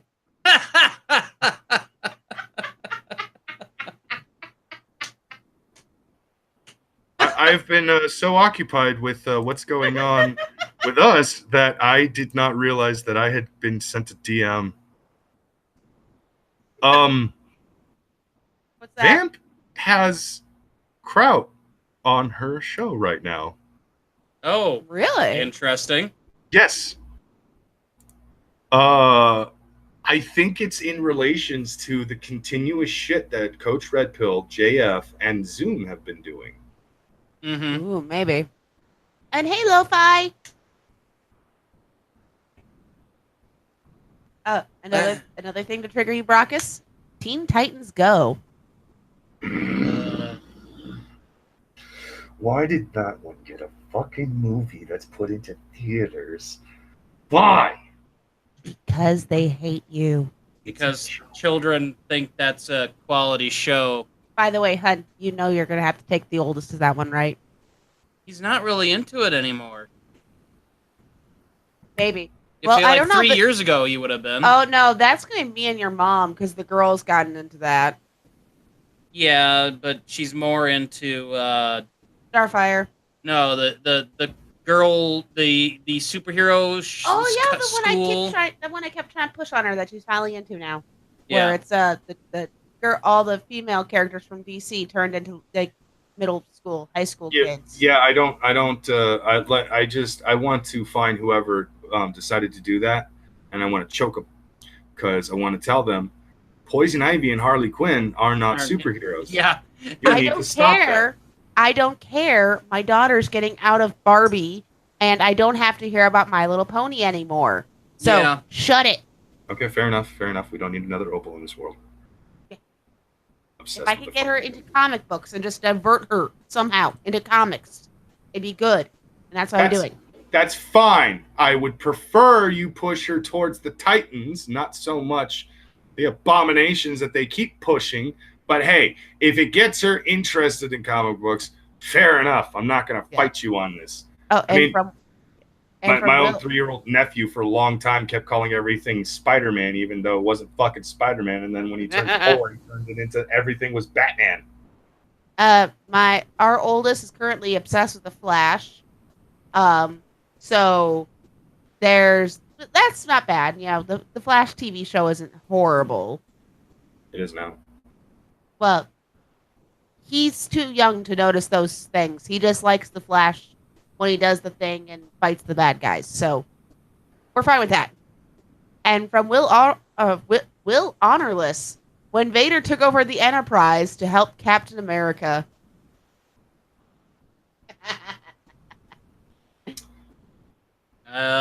Whatever Kraut has been talking about has caused Audacious Leaf to begin screaming on Twitter in the "I didn't want to know any of this. I certainly didn't want to hear about his dick tonight."